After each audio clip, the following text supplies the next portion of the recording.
Ay pagbinta mo doon sa kapitbahay at saka bumili ka ng tuyo, tapos iyon ang ulam natin. 200? Eh, 100 na lang pera ko dito eh.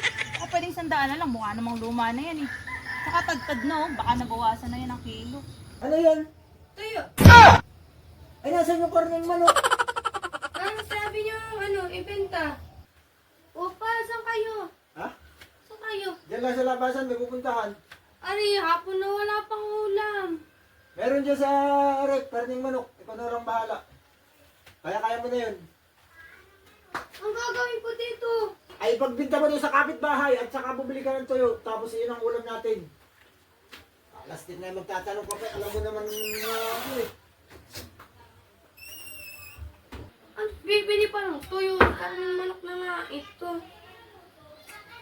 Pagbibenta. Ano ito sa kapitbahay.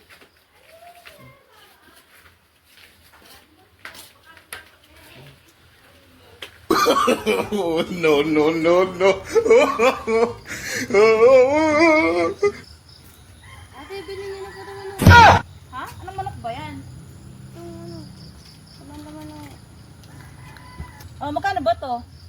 200 to. Pina 200 to sa aking papa. 200? Eh, 100 na lang pera ko dito eh.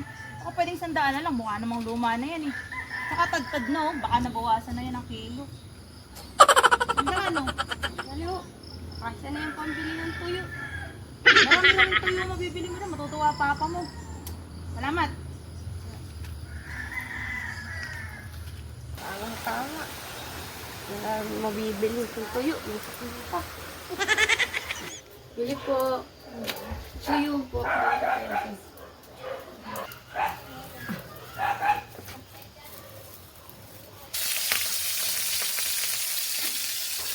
Malastik na yun si Papa. Ay, wala sa ayos. Karning manok po na, pinabibinta pa. Ano lang naman ibibili.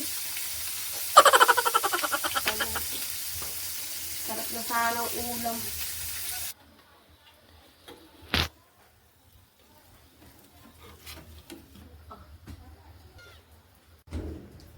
Ariel, Ah, oh, nakaluto ka na?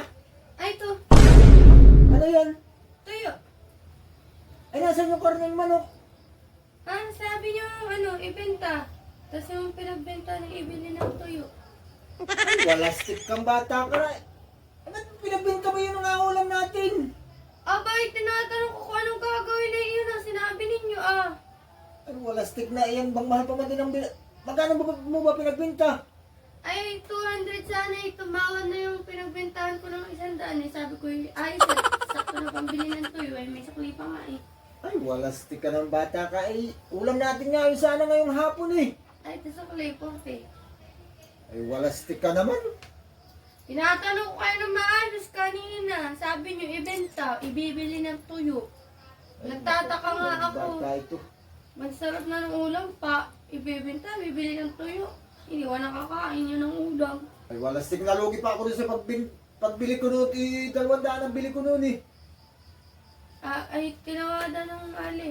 Walastik ka ng bata ka.